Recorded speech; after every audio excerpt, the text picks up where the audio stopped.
Okay, so good morning to everyone or good day to everyone. We will begin our discussion in our first topic on Christian Living One foundational truths. Okay.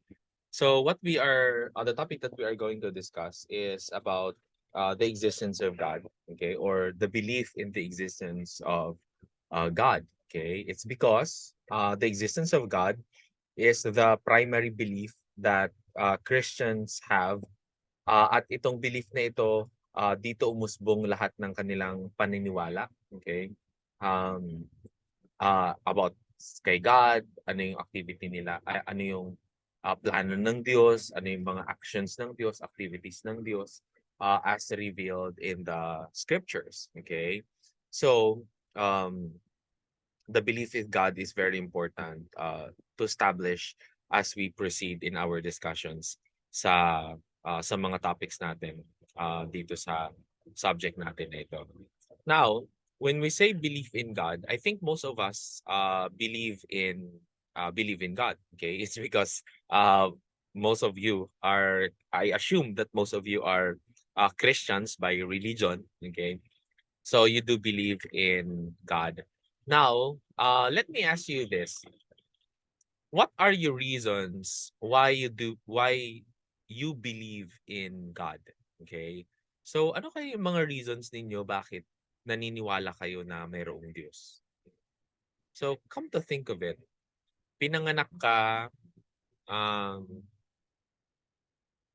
tapos namulat ka sa isang religion, and then itong religion na ito, tinuruan ka about sa Diyos, about sa faith na mayroon ka, and then you just assumed, okay, the existence of God, okay? And that's it for us. Okay, I think yun ang experience ng bawat isa sa atin, and we have never think of this question. Oo nga, no? Ano ba yung reason ko bakit ako naniwala na mayroong Diyos? Ayan. Dahil ba tinanggap ko lang ba ito dahil ito ang faith na mayroon ng parents ko? Or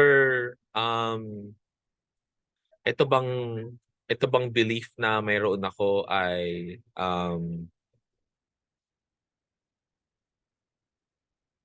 mayroong malalim na dahilan? Ayan.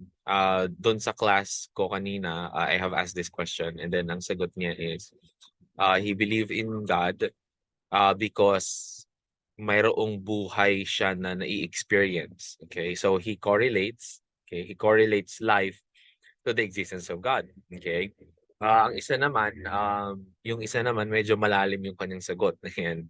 Ang kanyang argument is starts with the Big Bang. Okay, 'di ba yung Big Bang from a very small I forgot. I mean, I don't know the term.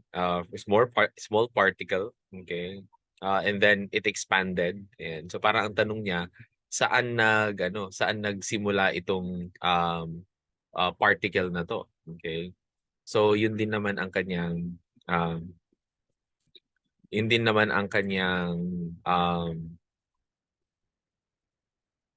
naman ang kanyang reason for the existence of God. Ayan. So, ayan, Matt is here right now. Ayan, so thank you for being here. Ayan, so sabi niya, sino ang nag-create ng particle na yun? Ayan. So, just mean na mayroong creator. And of course, that creator is God himself. Okay? Now, of course, marami tayong mga arguments na pwedeng makita when it comes to the existence of God. And so let me just mention, and para yung iba sa inyo ay after this class pwede nyong i-check, or while you're listening to this one, pwede nyong ma-check yung uh, itong mga terms na to, like the ontological argument, teleological argument, cosmological argument, argument from design, okay, and ano meron ba ba? Kalam argument, and so ito yung mga ilan sa mga arguments for the existence of God, okay, and it's good to know them, okay, it's because those are reasonable arguments that correlates to the existence of God.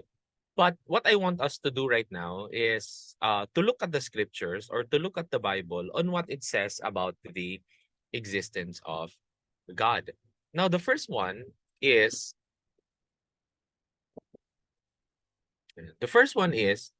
the Bible does not argue for the existence of God.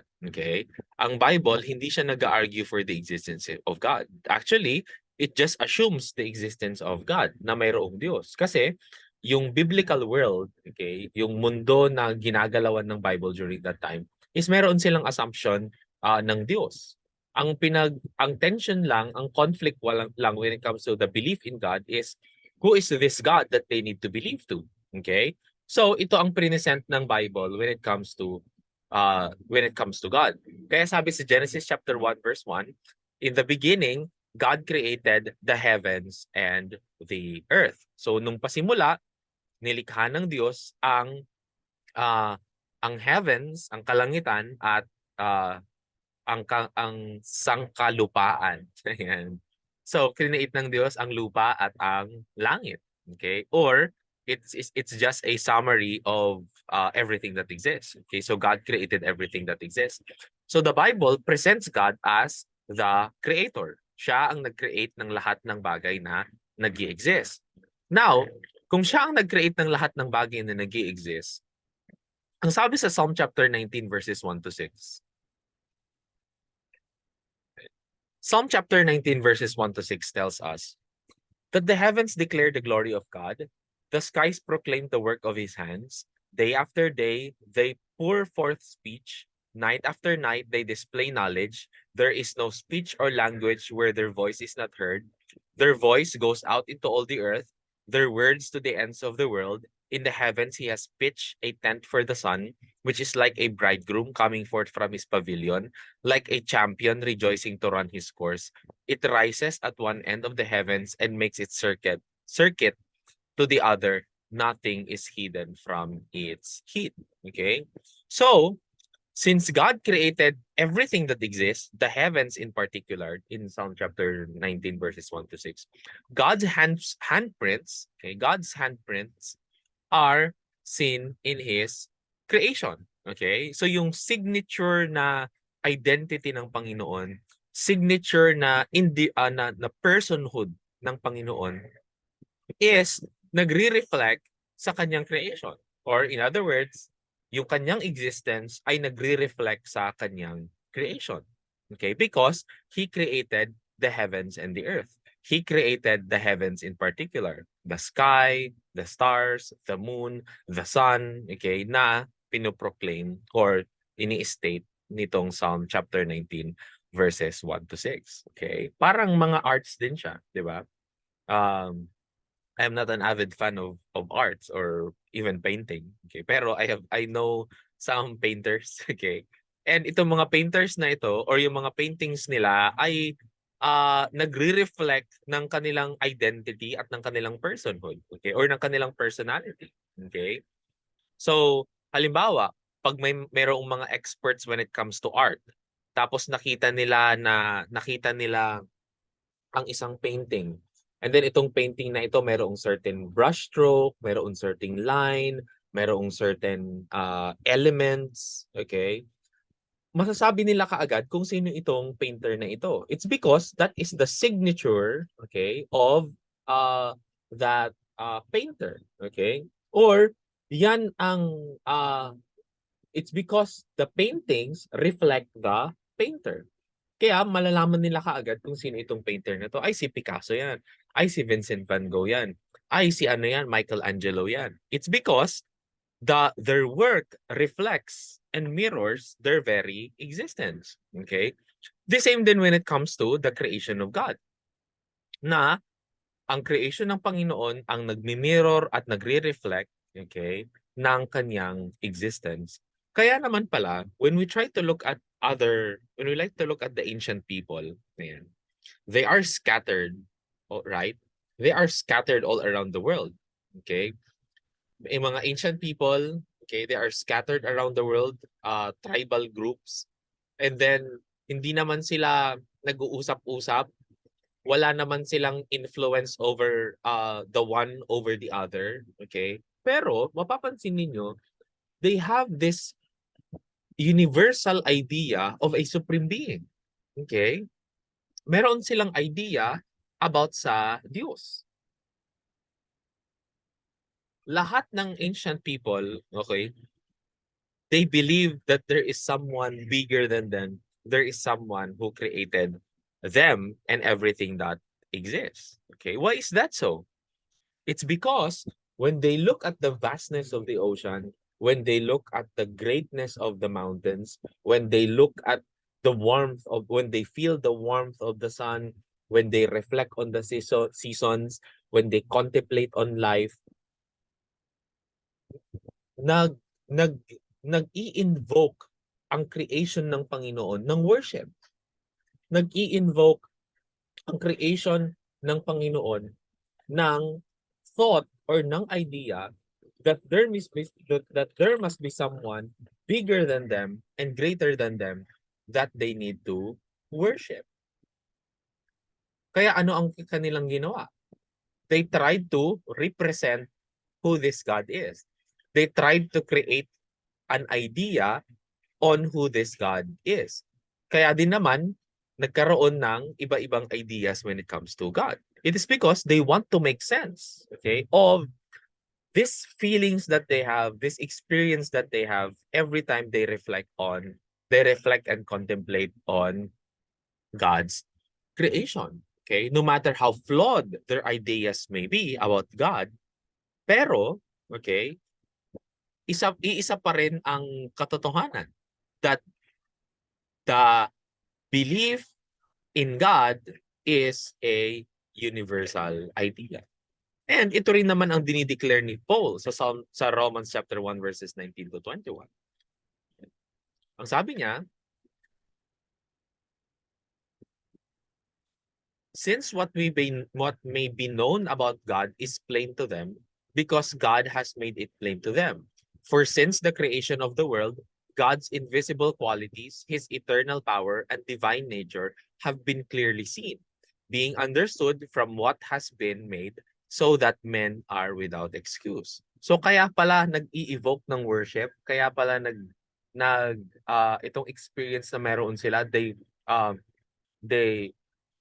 nag-generate ng idea, okay, about a supreme being. Okay, it's because God clearly revealed himself in his creation. But the problem was they have also generated false ideas about God.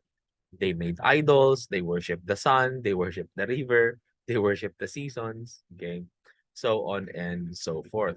Now, when you are going to ask me, sir, ano po ba ang best na argument for the existence of God? Okay. So, kaya ng mga terms na nabanggit ko kanina, okay, the teleological argument, cosmological argument, ontological argument, okay, and other arguments. These are neat and good na way, okay. These are neat and good ways, okay, to present a reasonable argument, okay, for the existence of God, okay? Like, pag makita natin to, sasabi natin na, oh well, that's very reasonable. Okay? It's reasonable to believe in God, okay? Pero para sa akin, those are not sufficient, okay, for us to fulfill the plan of God or for fulfill the purpose of God in our lives. Okay, it's because what God wanted us is not just to declare and proclaim that there is God, but at the same time, ang desire din ng Panginoon is makilala din natin kung sino talaga siya. Okay? And for me, the best argument, if I may say, for the existence of God is Jesus Christ. It is none other than Jesus Christ. Okay? Because Jesus Christ presented God to us. Okay? He revealed God, or he revealed who God is for us, and he did not just reveal who God is to us, he also gave us an opportunity to to enter into a right relationship with God. Okay? Now, let me try to read John chapter 1 verses 1 to 5. Yan. Ang sabi niya dito, in the beginning was the Word, and the Word was with God, and the Word was God. He was with God in the beginning. All things were made through him. Without him, nothing was made that has been made. In him was life, and that life was the light of men. The light shines in the darkness, but the darkness does not understood it. The Word became flesh and made his dwelling among us. We have seen his glory, the glory of the one and only, who came from the Father, full of grace and truth. Now, itong passage na ito, it talks about the Word. Okay? Now, minention niya dito, ay, nung pasimula, ayan, ayan, nung pasimula, okay, ay mayroong Word. And this Word ay kasama ng Diyos, at itong Word mismo ay Diyos. And He was with God in the beginning. And through this Word, lahat ng bagay ay na-create. At kung wala siya, nothing was made that has been made. In him was life, and that life was the light of men. The light shines in the darkness, but the darkness that does not understood it. And in John chapter 1, verse 14, the Word became flesh and made his dwelling among us. Who is this Word that became flesh and made his dwelling among us? Now, that is none other than Jesus Christ. Jesus Christ is the Word that became flesh and made his dwelling among us. So if we are going to try uh, to replace the Word with Jesus Christ, ito ang mangyayari. In the beginning was Jesus Christ, and Jesus Christ was with God, and Jesus Christ was God. Jesus was with God in the beginning. Through Jesus Christ, all things were made. Without Jesus Christ, nothing was made that has been made. In Jesus Christ was life, and that life was the light of man. The light shines in the darkness, but the darkness does not understood him. Jesus became flesh and made his dwelling among us. And because of that, we have seen the glory of, we have seen his glory, the glory of Jesus Christ, the glory of the one and only who came from the Father, full of grace and truth. So Jesus is the best presentation of who God is. So if you are going to ask me what is the best reason to believe in the existence of God, now it's none other than Jesus Christ. Because Jesus Christ will not just lead us to acknowledge that there is God, he will also lead us in faith to God, okay, towards our faith in God. Okay, so that is Jesus Christ for us. Okay, so yes, many of us will believe through the arguments, many of us will believe in God. Okay, but that is not enough. That's not sufficient. Dahil ang Diyos mismo ang gumawa ng paraan upang ikaw ay maniwala at magtiwala sa Kanya. At ang kaparaanan na Kanyang ginawa ay siya mismo ay nagkatawang tao upang ipakita niya kung sino siya, yung Kanyang pag-ibig, yung Kanyang pagmamahal, yung Kanyang grace, ayan, na-mention dito yung Kanyang glory, okay, for us to acknowledge that Jesus is God, okay? So that is for me, that is the best reason to believe that there is God. So do you have any, that ends our discussion, okay, for today. Do you have any questions or anything that you want to share in this class?